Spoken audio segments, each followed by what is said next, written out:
అష్టావక్ర సంహిత chapter 18 talk 76. అష్టవక్రుడి ప్రతి సూత్రం దేనికది సంపూర్ణం. ప్రతి సూత్రంలో ఉన్న సారాన్ని పట్టుకొని కొంతకాలం దాన్ని మన మీద ప్రాక్టికల్గా అప్లై చేసి జస్ట్ జీవిస్తే లిబరేషన్ అన్నది నీ స్వభావం అని తెలుస్తుంది. ఒకసారి రమణ మహర్షి దగ్గరికి ఎవరో వచ్చి నేను లిబరేట్ అవ్వాలనుకుంటున్నా అంటే అసలు నేను బంధించిన దేవుడు అన్నాడంట.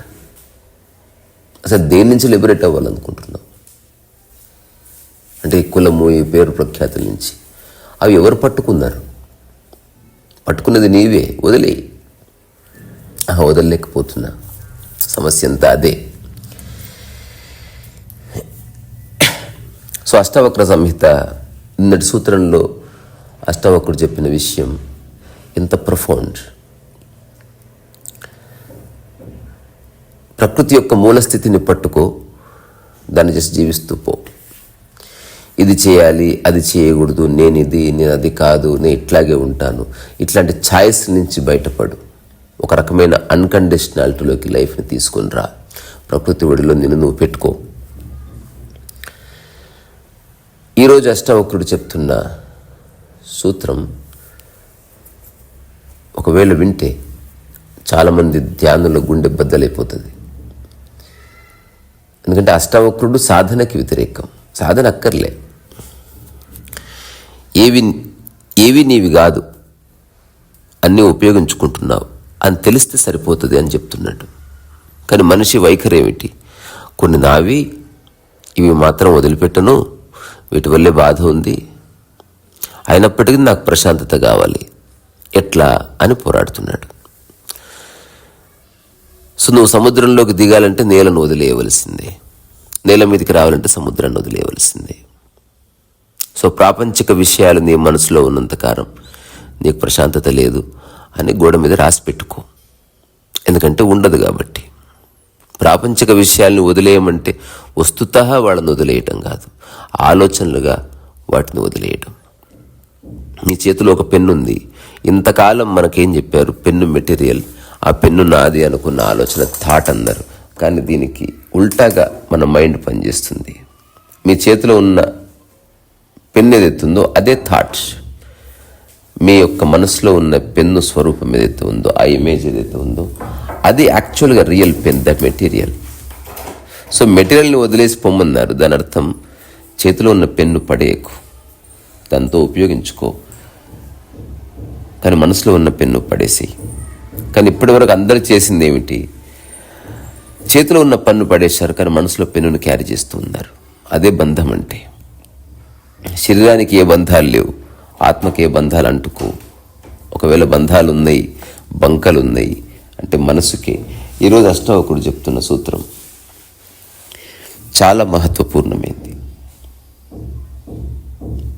నేను రాయాలనుకున్న 41 ఇలా చెప్తున్న ప్రతిసారి నాకు అనిపిస్తుంది 41 కాదు, మొత్తం 300 రాయాలేమో అని చేతిరాత్తో.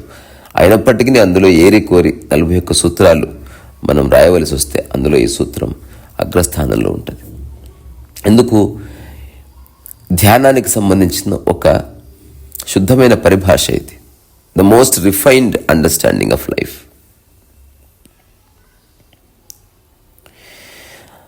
అష్టవక్రుడు ఏమంటున్నాడంటే, న విక్షేపో నైకాగ్ర్యం నాతిబోధో న మూఢత న సుఖం నచ వా దుఃఖం ఉపశాంతస్య యోగినా.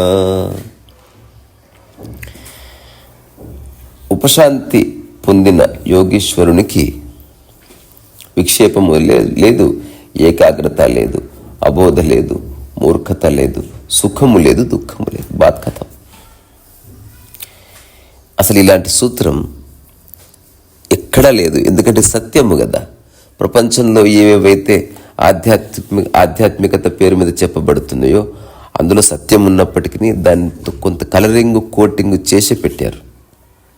ఎందుకంటే నిన్ను ప్లీజ్ చేసి, నిన్ను అప్పీజ్ చేసి లాక్కోవాలి కదా. నువ్వు సత్యం చెప్తే పారిపోతావు. అష్టవక్రుడికి ఏం పని లేదు, అతనేం ఆశ్రమం పెట్టలేదు, ప్రొడక్ట్స్ అమ్ముకోవాల్సిన పని లేదు, ఇంత అప్పీస్ చేయాల్సిన అవసరం లేదు. జస్ట్ విషయం చెప్తున్నాడు, ఇష్టం ఉంటే తీసుకో లేకపోతే లేదు. నేను జస్ట్ విషయమే చెప్తున్నా, ఇష్టం ఉంటే తీసుకోండి లేకపోతే లేదు. అన్కండిషనల్. ఇప్పుడు ఒక టీచర్కి తలకాయ నొప్పి ఉంటుంది పిల్లలు వినడం లేదని. ఇప్పుడున్న గురువులకి కొంత తలకాయ నొప్పి ఉంది, because they are also taking few things seriously. They want to put things in order. అట్లాంటి విషయమే అక్కర్లేదు, నువ్వు జస్ట్ చెప్పి పక్కకు జరుగు. ఒకవేళ నిజంగా అతనికి అవసరం ఉంటే అతను ఖచ్చితంగా దాని వైపు చూస్తాడు. ఈరోజు అష్టావకుడు ఏం చెప్తున్నాడు? నా విక్షేపం అంటే ఎలాంటి డిస్టర్బెన్స్ లేదు, నచై ఏకాగ్రం, ఎలాంటి ఏకాగ్రత లేదు, నాతి బోధో నమూఢత, ఎలాంటి అబోధ లేదు, అట్లాగే మూర్ఖత లేదు, నా సుఖం నచవా దుఃఖం, సుఖము లేదు దుఃఖము లేదు, ఉపశాంతస్య యోగిన, అట్లాంటి యోగి నిరంతరం ఉపశాంతిలో ఉంటాడు. ఉపశాంతి అంటే ఇలాంటి వాటి మీద ఆధారపడని శాంతి అని. శాంతి అనేది రెండు రకాలు ఉంది. ఒకటి సాపేక్ష శాంతి, రెండోది ఉపశాంతి. అంటే నీ యొక్క ప్రశాంతత వేరే వాటి మీద ఆధారపడి ఉండడం, లేదా వేరే వాటి మీద ఆధారపడకుండా ఉండడం. ఈ ప్రపంచంలో మనిషి అనుభవించే ప్రశాంతత సాపేక్షం. అతను కండిషనల్గా ఒక దాన్ని అనుభవిస్తున్నాడు.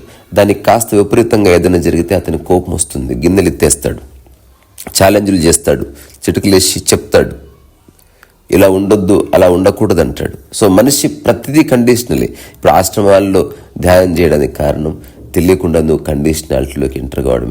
అక్కడ ఆశ్రమం చేసుకునే ప్లేస్ చాలా, మెడిటేషన్ చేసే ప్లేస్ చాలా బాగుంది, వెళ్దామా, కండిషన్లోకి ఎంటర్ అవుతున్నావు. అక్కడ కూర్చుంటే చాలా బాగుంటుంది, కండిషన్లోకి ఎంటర్ అవుతున్నావు. అన్ని చోట్ల బాగుంటుంది, అన్కండిషనాలిటీ. నువ్వు బాగుంటే అంత బాగుంటుంది, అన్కండిషనాలిటీ. అది బాగుంటే నేను బాగుంటాను, కండిషనాలిటీ. అంతా అక్కడక్కడే ఉంది విషయం. నీ ప్రతి కదలికలో తెలిసిపోతుంది, నీ ప్రతి మాటలో తెలిసిపోతుంది. నువ్వు ప్రిపేర్ అయ్యి స్పీచ్ ఇవ్వాలనుకుంటే తెలియకపోవచ్చు, కానీ నువ్వు సాదాసీదా మాటల్లో నీ మనసు ఏమిటి, నువ్వు ఎక్కడున్నావు, నువ్వు ఇరుక్కున్నావా, లేకపోతే వేరే వాళ్ళని ఇరికించే టైపా, నువ్వు మోసగాడివా, నువ్వు కన్నింగా, లేకపోతే పేరు ప్రఖ్యాతులు కోరుకుంటున్నావా, ఐడెంటిటీ క్రైస్ ఉందా, ఊరికే తెలిసిపోతుంది. సో అష్టావక్రుడు చెప్తున్నా ఈ 6 పదాలు చూడు. విక్షేపము లేదు అంటే డిస్ట్రాక్షన్ లేదు, డిస్టర్బెన్స్ లేదు, ఏకాగ్రత లేదు అంటే కాన్సన్ట్రేషన్ లేదు, అబోధ లేదు అంటే తెలియనితనము లేదు, మూర్ఖత లేదు అంటే ఏ విషయాన్ని గట్టిగా పట్టుకున్న వైఖరి లేదు, సుఖము లేదు, దుఃఖము లేదు. నిజానికి ఇట్లాంటి వారు ఎవరో తెలుసా? డెడ్ బాడీకి ఇవే ఉండవు. అట్లాగే ఒక యోగికి కూడా. అందుకే నేను చాలాసార్లు ఈ విషయాన్ని రిపీట్ చేస్తాం. ఒక మరణ స్థితి, ఒక సమాధి స్థితి, అట్లాగే నిద్రాస్థితి, ఈ 3 స్థితుల్లో ఇవేమీ లేవు. చూడు, నిద్రలో నీకు విక్షేపము లేదు. నిద్రలో నీకు ఎవరన్నా చాలా కాన్సన్ట్రేటెడ్గా నిద్రపోతారా? అలాంటి వాడు ఎవడన్నా ఉంటే చూపియండి బాబు. నిద్రలో నీకు తెలుసుకోవాల్సింది ఏమైనా ఉంటుందా? నిద్రలో మూర్ఖత్వం ఉంటుందా? నిద్రలో సుఖం ఉంటుందా? దుఃఖం ఉంటుందా? నిద్రలో పరమ సుఖం ఉంటుంది, సుఖం ఉండదు. నిద్రలో కండిషనల్ సుఖం ఉండదు, నిద్రలో సుఖం ఉంది, దుఃఖం అసలు ఉండదు. సో ఆధ్యాత్మిక సంబంధించిన పరిభాష సరిగ్గా అర్థం చేసుకుంటేనే జీవితంలో లిబరేషన్, లేకపోతే అది ఇరికిస్తుంది కూడా. సో ఆధ్యాత్మిక పరంగా వాడే పదాలకి ఆపోజిట్స్ లేవు. ఆధ్యాత్మిక పరంగా నేను ఆనందంగా ఉన్నానంటే ఎప్పుడో ఒకప్పుడు దుఃఖంగా ఉన్నానని కాదు. ఆధ్యాత్మిక పరంగా యోగీశ్వరుడు అంటే అతను యోగీశ్వరుడు, మిగతా వాళ్ళంతా మామూలు అర్భకులని కాదు, ఉన్నదంతా యోగీశ్వరులే అంటే అల్టిమేట్ని అనుభవిస్తున్నవాడు అని.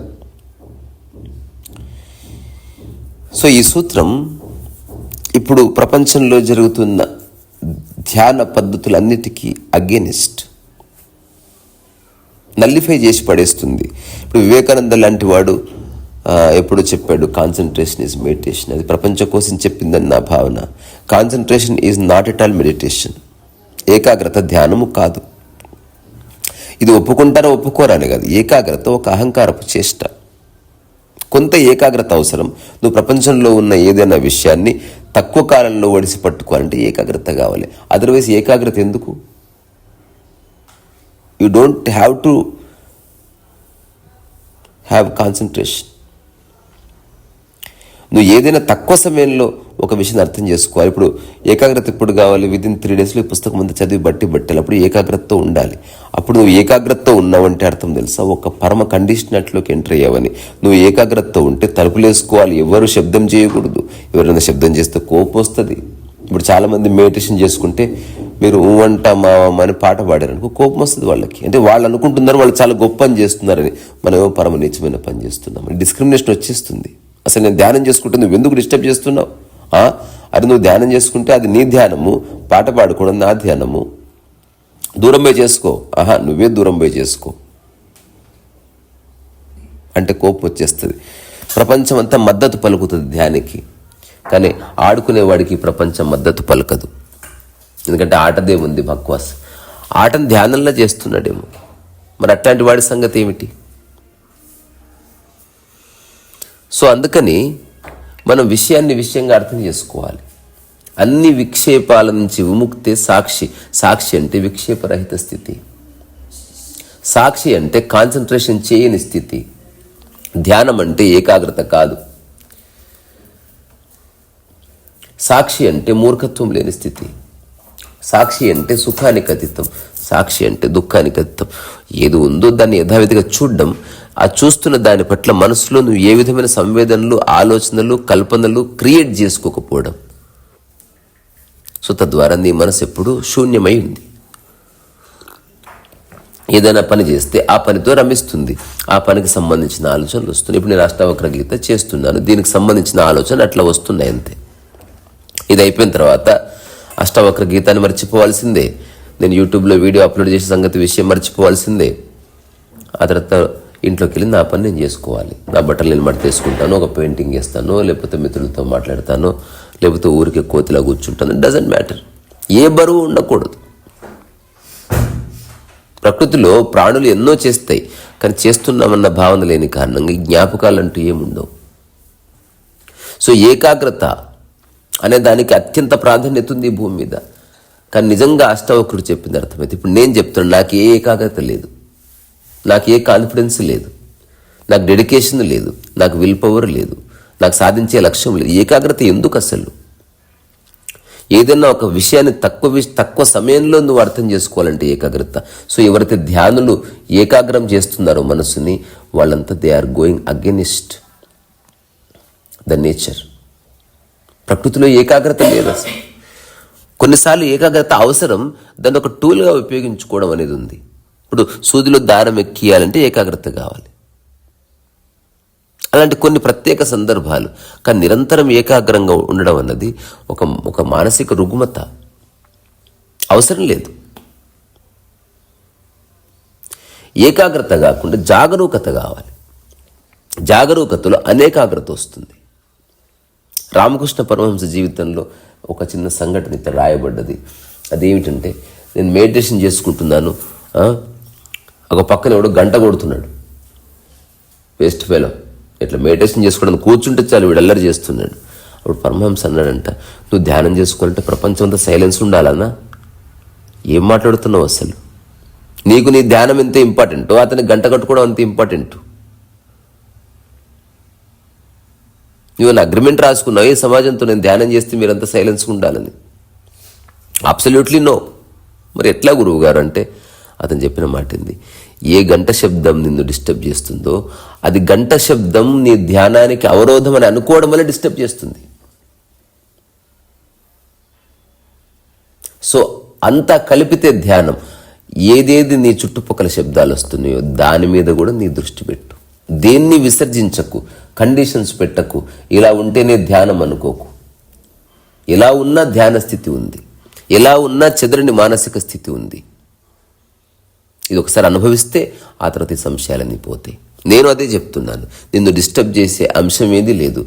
నీ ఛాయిస్ వల్ల నువ్వు డిస్టర్బ్ అవుతావు.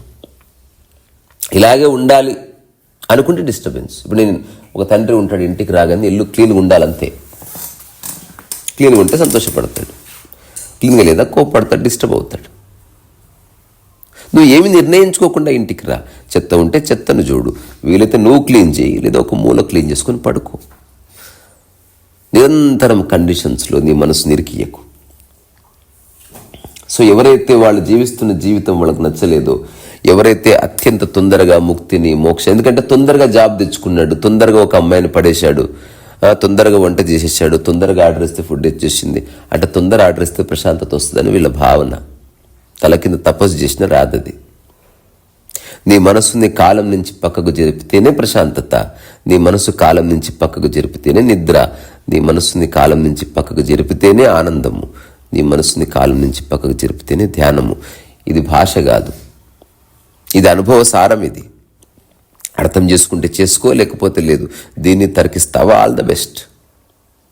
కానీ ఎవరెవరైతే ఏకాగ్రం చేస్తున్నారో ఆ ఏకాగ్రం చేసిన మనసు అన్నిటిని జ్ఞప్తికి పెట్టుకుంటుంది, అది జ్ఞాపకంగా మారుతుంది. I am meditating, I am meditator. ఈ రెండు జాలు నీ జీవితం సంకనాకపోవడానికి. You are not a meditator, you are not doing meditation, you are doing a job there. So విషయాన్ని విషయంగా అర్థం చేసుకో.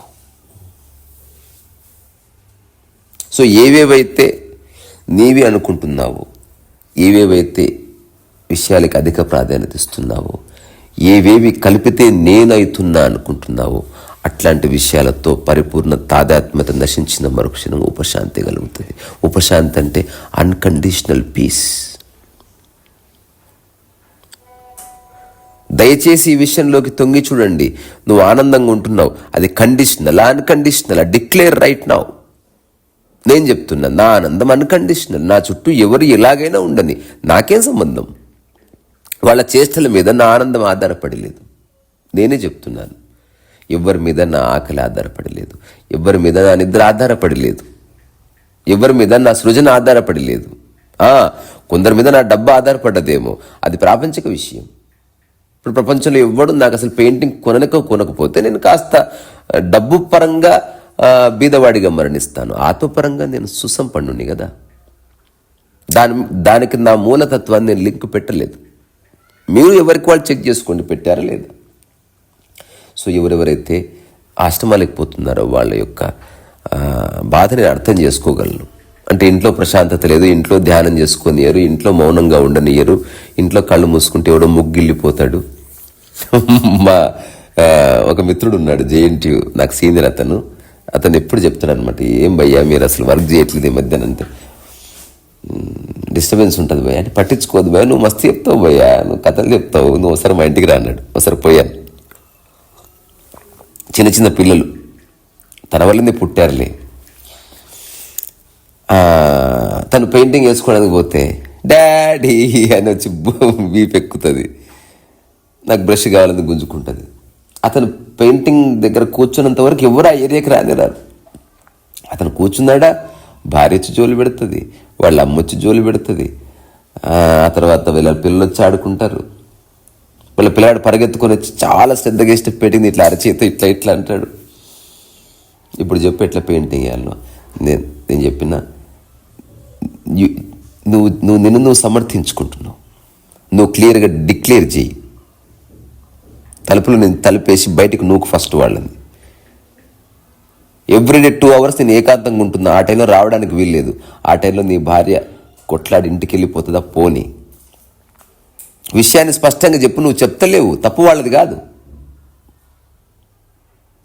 స్పష్టంగా చెప్పు. ఇప్పుడు పినాయిలు ఉంటే పినాయిలు కూడా తాగుతారు పిల్లలు. నువ్వు కొన్ని విషయాలు స్పష్టంగా చెప్పున్నావు. ఇప్పుడు కరెంటు బొక్కులు ఎవరన్నా వేలు పెడుతున్నారో స్పష్టంగా చెప్పబడ్డది. అది 2 రోజులు 3 రోజుల్లో సంఘర్షణ ఉంటుంది.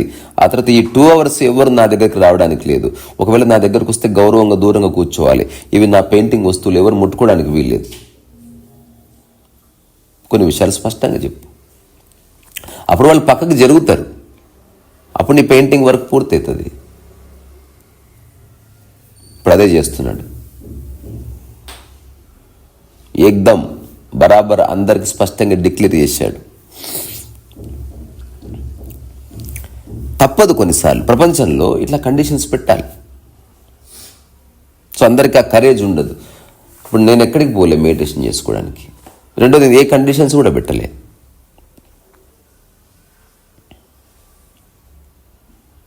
నువ్వు హాయిగా నీ కళ్ళు మూసుకొని కూర్చో. అసలు ప్రత్యేకంగా అట్లా చేసే స్థితి లేదు.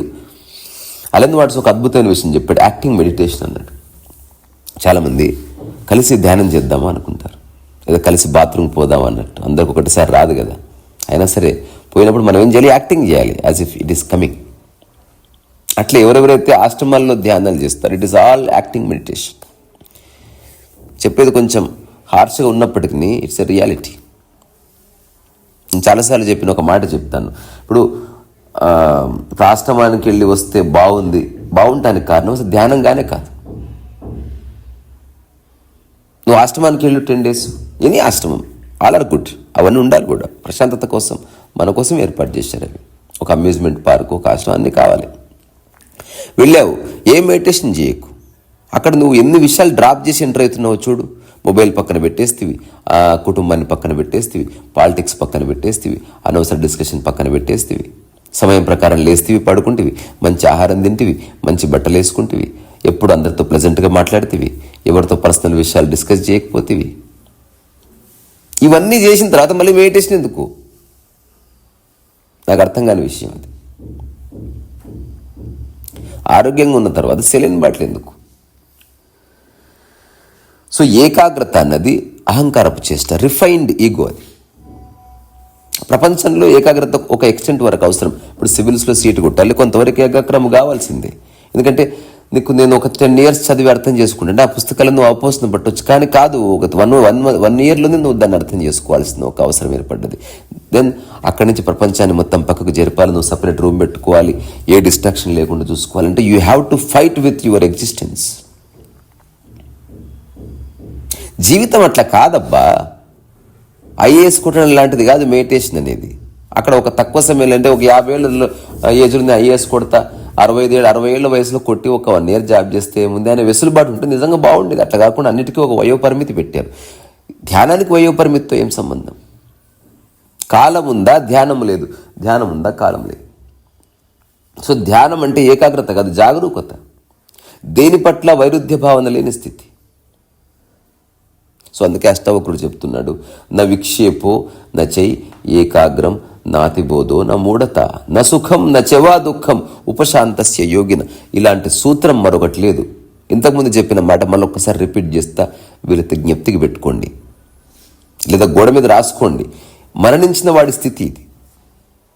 ఒక డెడ్ బాడీకి విక్షేపము లేదు, ఒక డెడ్ బాడీకి ఏకాగ్రము లేదు, ఒక డెడ్ బాడీకి బోధ లేదు, ఒక డెడ్ బాడీకి మూఢత లేదు, ఒక డెడ్ బాడీకి సుఖము లేదు, ఒక డెడ్ బాడీకి దుఃఖము లేదు. ఇది ఒక మరణించిన వాడికి ఫిట్ అవుతుంది. రెండవది ఒక సమాధి స్థితిలో ఉన్నవాడికి ఫిట్ అవుతుంది.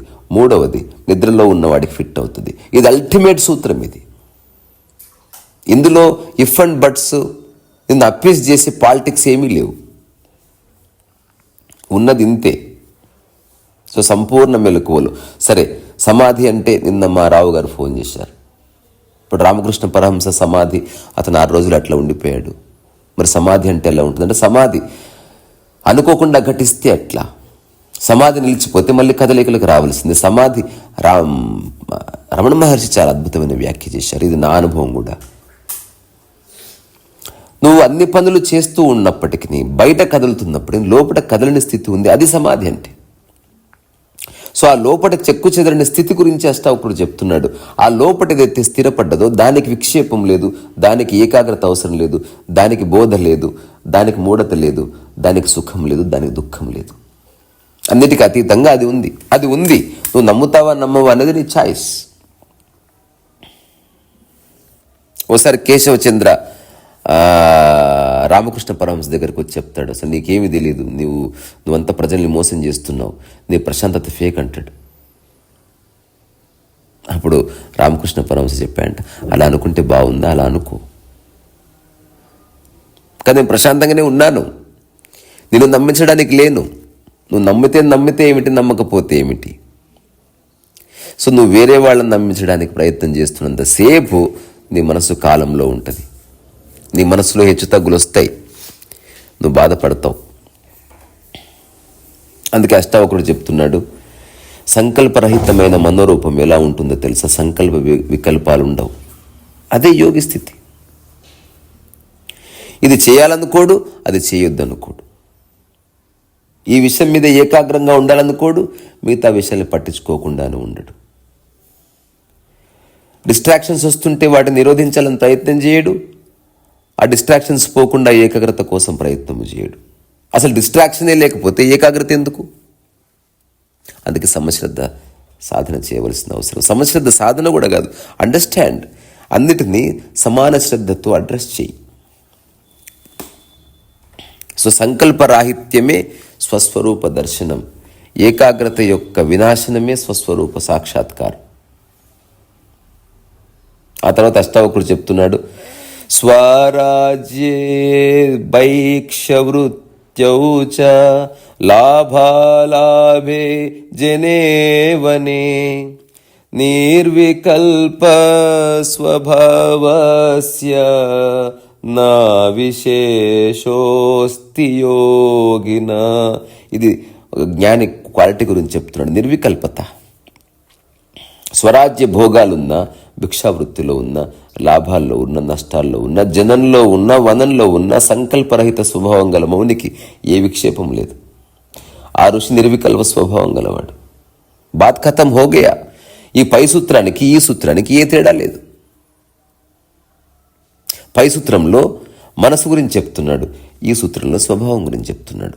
అంటే అట్లాంటి మనసు కలిగిన, అంటే పై సూత్రంలో ఒకానొక మనసు ఏర్పడ్డది. అంటే ఏకాగ్రతము లేని, ఆ తర్వాత విక్షేపము లేని, మూఢత లేని, సుఖము లేని, దుఃఖము లేని అటువంటి ఒకానొక మానసిక మనోదశలో ఉన్నవాడు ఒకవేళ ప్రపంచంలో ఉంటే, అతను రాజుగా ఉన్నప్పటికీ, అతను భిక్ష అనుభవిస్తున్నప్పటికీ, ఒకవేళ తాను పని చేస్తుంటే లాభం వచ్చినప్పటికీ, తను పనిచేస్తుంటే నష్టం వచ్చినప్పటికీ, ఒకవేళ అతను ప్రజల మధ్యలో ఉన్నప్పటికీ, అట్లా ఏకాంతంలో ఉన్నప్పటికీ, అతనిలో ఏ విక్షేపము లేదు. There is no disturbance and distraction. నిర్వికల్ప స్థితి అంటే ఎలాంటి కల్పన నీ మనస్సులో, ఎలాంటి సంవేదన నీ నేచర్కి అగేనెస్ట్గా రావడమే లేదు. అసలు బంధం లేదని అర్థం. సో అతను రాజులా ఉన్నప్పటికీ, రాజుకి బౌండరీస్ ఉన్నాయి, కానీ అతను స్వతంత్రంలో ఉంటాడు. అతను భిక్షగాడిగా ఉన్నప్పటికీ, నేను భిక్షగాడిని అన్న దీనత్వం ఉండదు. నాకు ఢిల్లీలో 2010లో, అంటే 2009 తర్వాత అందరినీ వదిలేసి ఏకాంతంగా ఉండాలి. అందరిని వదిలేసి అంటే అప్పటికి ఏకాంతంగానే ఉంటున్నాను, కానీ నాకు తెలిసిన వాళ్ళు నన్ను గుర్తుపట్టడం కూడా ఉండకూడదు. అసలు ఒక ఏలియన్ వాళ్ళలోకి వెళ్ళాలి. అసలు నన్ను గుర్తించేవాడు ఎవడు ఉండకూడదు. ఇప్పుడు ఉదాహరణకు నేను మా ఊర్లో రోడ్డు మీద పడుకున్నాను అనుకో, ఎవరెవరు వచ్చి లేపుతారు, ఇక్కడ ఎందుకు పడుకున్నావు, ఇంటికి వెళ్ళి పడుకో, మీ అమ్మాయి ఏమనుకుంటుంది. అసలు నన్ను పట్టించుకోని వ్యక్తి ఒక ప్రదేశానికి, అటు ఢిల్లీకి వెళ్తే, అక్కడ నాకు మొట్టమొదటిసారి ఒక విషయం నాకు రూఢిగా అర్థమైంది. నా దగ్గర డబ్బులు లేవు. నేను ఇంకొక 2 అమెరికన్ ఫ్రెండ్స్తో ఉన్నప్పుడు నాకు స్పృహ కలిగింది. అప్పుడే ఒక వ్యక్తి బెగ్ చేస్తున్నాడు. విపరీతమైన దీనంగా ఉన్నాడు అతని ఫేస్. నా దగ్గర డబ్బులు లేవు. There is no difference. ఇంకా అతని దగ్గర చెప్పనని ఉంది, అది కూడా లేదు నా దగ్గర. Something I have understood. నేను మా 2 మిత్రులతో చెప్పాను, ఒకసారి కాఫీ షాప్కి వెళ్దాం, వస్తారా నాతో పాటు? బారిస్తా కాఫీ షాప్, కన్నాట్ ప్లేస్. వెళ్ళిన తర్వాత ఒక చిన్న ప్రయోగం చేస్తున్నాను. ఇలా ఎప్పుడు జరగలేదు నా లైఫ్లో, మొట్టమొదటిసారి జరుగుతుంది. మీరు ఊరికి విట్నెస్ చేయండి. If I'm gone wrong, then నన్ను ఇక్కడ తీసుకెళ్ళండి. అది నాకు తెలియదు, because I'm going to test it right now. Missile test చేస్తే ఒక్కసారి మిస్ అవ్వచ్చు. టెస్ట్ చేయకుంటే ఏది ఎప్పటికీ ఫెయిల్ కాదు, టెస్ట్ చేస్తే పక్కా ఫెయిల్ అవుతుంది. ఆల్బర్ట్ ఐన్స్టీన్ చెప్పాడు కదా, ఎవడైతే జీవితంలో ఏ తప్పు చేయలేదని చెప్పాడో దాని అర్థం వాడు ఏనాడు పని చేయలేదని. పని చేసామంటే తప్పు జరుగుతుంది. అప్పుడు నేను అక్కడ ఉన్న వాళ్ళు ఒక టేబుల్ మీద ఉన్న ఒక కపుల్ ఎంచుకున్నాను. అందుకు అనిపించింది వాళ్ళ దగ్గరికి వెళ్దామని. వెళ్ళి, సార్ నాకు కాఫీ కావాలి, ఇప్పించండి అన్న. ఆశ్చర్యపోయి చూశాడు. వై షుడ్ ఐ అన్నాడు. అప్పుడు చెప్పాను, సార్ నా దగ్గర డబ్బు లేదు, but I'm not a beggar. Just డబ్బు లేదంతే, మిగతా అంతా బరాబర్ ఉన్నది. ఫస్ట్ టైం అసలు నేను అట్లా చెప్పాను. అసలు డబ్బు లేకపోవడం అసలు ప్రతిబంధత కానే కాదు. ఆ తర్వాత ఎవ్రీడే నేను ఒక కోటీశ్వరుడు ఏం అనుభవిస్తాడో అంతా అనుభవించాను. నేను ఒక పెద్ద హోటల్కి వెళ్ళి హుందాగా చెప్పేవాడు, నా దగ్గర మనీ లేదు ప్రస్తుతం, కానీ నేను బొమ్మలు వేస్తాను, ఇది నా విజిటింగ్ కార్డు, నేను ఇక్కడే ఉంటాను. జనపత్లో సోనియా గాంధీ ఇంటి పక్కన వి హనుమంతరావు కోటిలో ఉంటాను, ఒక చిన్న సర్వెంట్ క్వార్టర్. అయినప్పటికీ నేను కుछ फर्क नहीं पड़ता. సర్వెంట్ క్వార్టర్లో ఉన్నంత మాత్రం సర్వెంట్ని కాను. ఎక్కడున్నా I'm a very liberated man. So ఈ ప్రస్తుతం ఆకలిస్తుంది, నాకు చక్కటి భోజనం తినిపిస్తారా? రెండోది, ఇది నా నెంబరు, కావాలంటే చెక్ చేసుకోండి. ట్రస్ట్ ఉంటేనే మిమ్మల్ని నమ్మించే ప్రయత్నం ఎంత మాత్రము చేయను. ఎందుకంటే దొంగనాకున్న ప్రపంచం ఇది. ఎవరెవరు ఎలాగెలాగో మా వాడుక దొబ్బుతారు. నేను అలా ఏమి చేయను. ఒక టెరిఫిక్ ఎక్స్పీరియన్స్. అట్లా నేను వెళ్ళి కాఫీ దాపమని అడిగిన తర్వాత ఫస్ట్ పర్సన్ ఈ set, I got your point man, sure అని అతను తన పూర్వ ప్రవృత్తులు ఎట్టు చెప్పాడు. 1 cappuccino. ఐ సెడ్ నో, నాకు నచ్చింది ఆర్డర్ ఇవ్వాలి, because I'm not a beggar. Beggar ఇచ్చింది తీసుకుంటాడు, నేను బెగ్గర్ని కాదు, జస్ట్ డబ్బు లేదంతే. నేను జస్ట్ బెగ్గర్ని కాదు, డబ్బు లేదంతే. ఇది నా మొట్టమొదటి ప్రపంచికంగా డబ్బు పట్ల నా లిబరేషన్. డబ్బు తీసి పక్కన పెడితే there is no difference between me and Ambani or Elon Musk or Bill Gates or you or me, doesn't matter. డబ్బుదే ఉందబ్బా, క్యా ఫరక్ పడతా. నాకు దాని బట్టి డిస్రెస్పెక్ట్ లేదు, కానీ లేదన్న దీనత్వము లేదు. ఉన్నది వాడుకో దొబ్బుతాం అంతవరకే. డబ్బు ఉన్నది అందుకే. డోర్ మ్యాట్ లాంటిది డబ్బు, చక్కగా వాడుకో, అది దగ్గర దులుపు, మళ్ళీ వాడుకో. సో నాకు ఇప్పుడు గుర్తొస్తుంది, ఆ వ్యక్తి కాఫీ ఆర్డర్ ఇచ్చిన తర్వాత పోయే ముందు నన్ను కలిశాడు.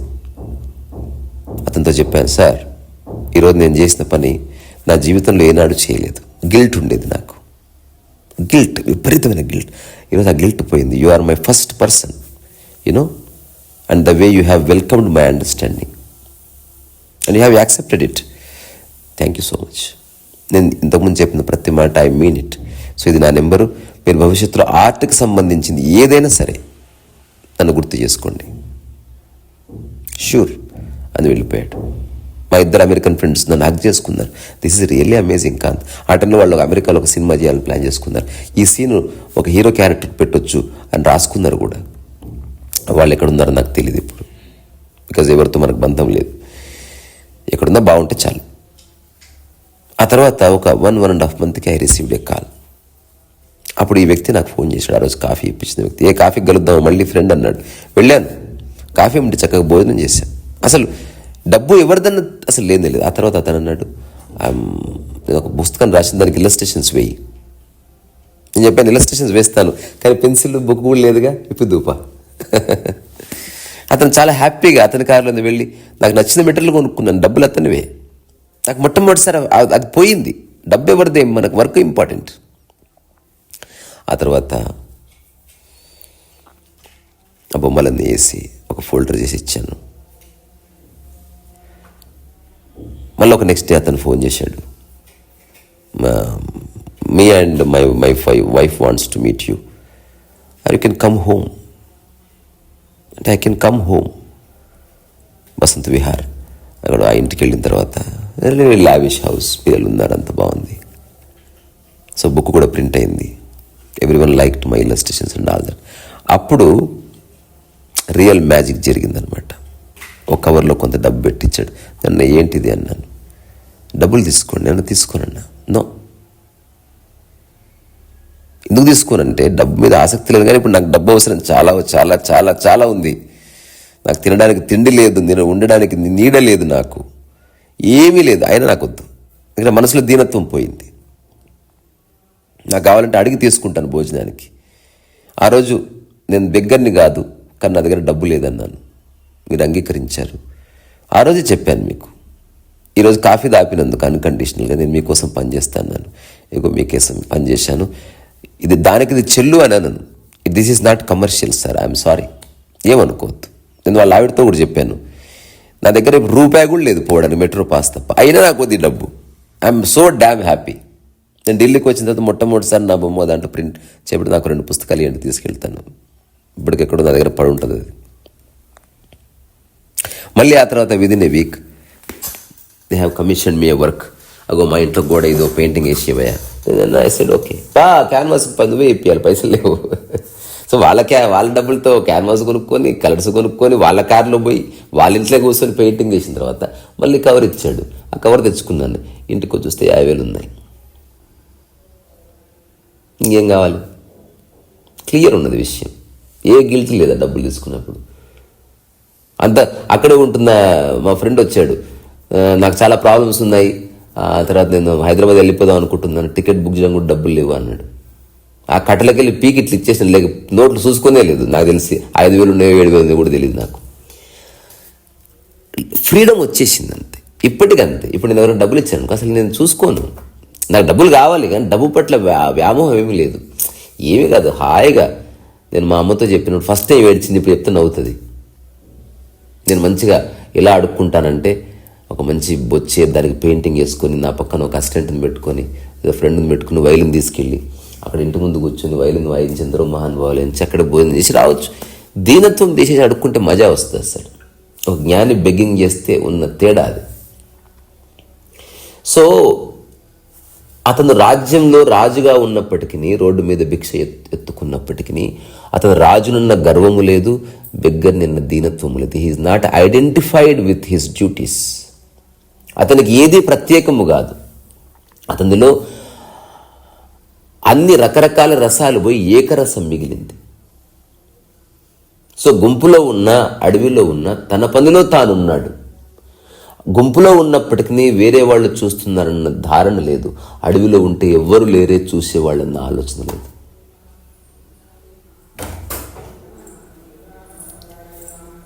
అదే నిర్వికల్పం అంటే. సో అట్లాంటి నిర్వికల్పంలో ప్రతి మనిషి జీవించాలి, ప్రతి మనిషి రవించాలి, ప్రతి మనిషి నిర్వికల్పతనే శ్వాసించాలి. సో మనిషికి ఉన్న అన్ని సమస్యలకు కారణం సమాజం కాదు, ఏమీ కాదు, రకరకాల అబద్ధపు కల్పనలు, నీ గురించి నువ్వు చెప్పుకుంటున్న అబద్ధపు మాటలు, సమాజంలో జస్ట్ గుర్తింపు గలవాడిని అని చెప్పుకోవడం కోసం నువ్వు ఆడే అబద్ధాలు, చిన్న చిన్న వాటికి మనసు నొచ్చుకోవడాలు, నీ మాట ఎవడో వినలేదని ఫీల్ అయిపోవడాలు, మొహాలు మార్చుకోవడం, ఇదంతా అబద్ధం. అసలు ఎవ్వడు లేనట్టు బతుకు భూమి మీద. అష్టవక్రుడు నిన్ను విముక్తి చేస్తున్నాడు ఈ ప్రపంచం నుంచి. ప్రపంచం నుంచి పారిపోమని చెప్పట్లే, ప్రపంచంలోనే ఉండు, ప్రపంచాన్ని నుంచి మనసుని విముక్తి చేయి. అద్భుతమైన సూత్రం ఇది. సో అష్టవక్రుడు చెప్తున్నది ఏమిటి? ఒకవేళ ఆ జ్ఞాని స్వర్గంలో ఉన్నా, నరకంలో ఉన్నా, ఎక్కడున్నా ఒకటి. ఎక్కడున్నా సరే, ఒక పెద్ద ప్యాలెస్లో ఉన్నా, చిన్న గుడిసెలో ఉన్నా, అతను ఏకరసంలో ఉంటాడు. అతనికి ఏ తేడా ఉండదు.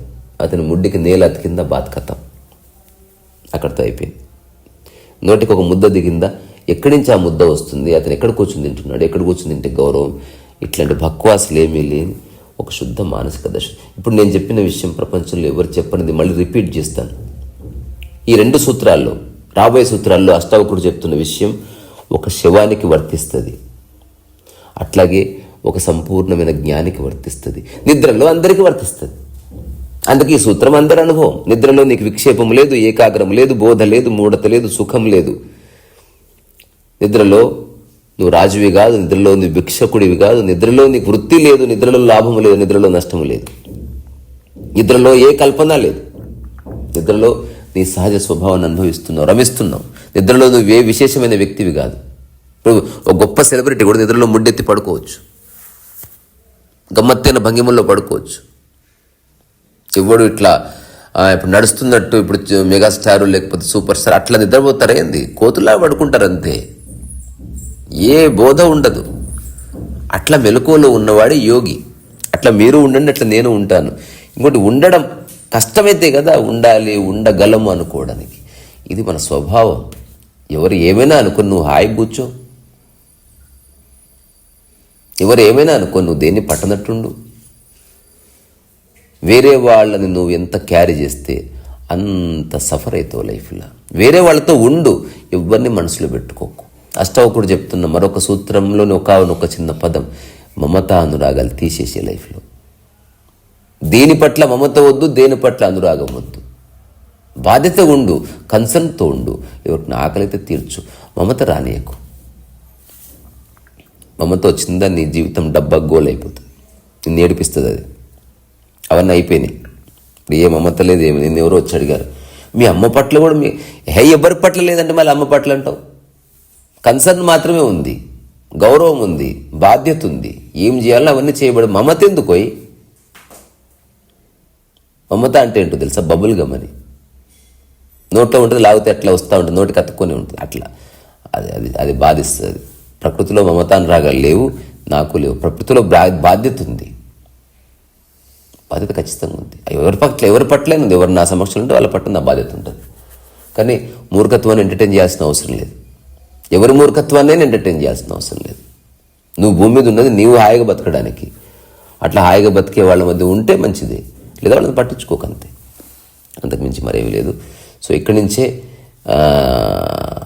మరొకసారి మీ ఓపికకి శిరస్సు వచ్చి నమస్కారం చేస్తుంది. ఇప్పుడు నేను చెప్తున్న దాన్ని మళ్ళీ రిపీట్ చేస్తాను మూడవసారి, గుర్తుంటుందని. సో అష్టావకుడు చెప్తున్న సూత్రాలు ఒక డెడ్ బాడీకి వర్తిస్తాయి, ఒక యోగికి వర్తిస్తాయి, లేదా నిద్రలో అందరికీ వర్తిస్తాయి. నిద్రలో అందరికీ వర్తిస్తున్నాయి కాబట్టి నిద్రలో నువ్వు ఏవేవి తీసేస్తే నిద్ర వచ్చిందో అవన్నీ మెలకులో తీసేసి చూడు స్వామి అని మాత్రమే చెప్తున్నాడు. నేను అదే చెప్తున్నా. ఒక్కసారి మీకు దండం పెడతా, చూడండి దీని గురించి. లైఫ్ హఠాత్తుగా ఆనందంగా మారిపోతుంది. యూ విల్ బి ఓకే అనిపిస్తుంది. సరేనా? మళ్ళీ రేపు కలుసుకుందాం. ఇక్కడి నుంచే మీ అందరికి టాటా, బాయ్ బాయ్.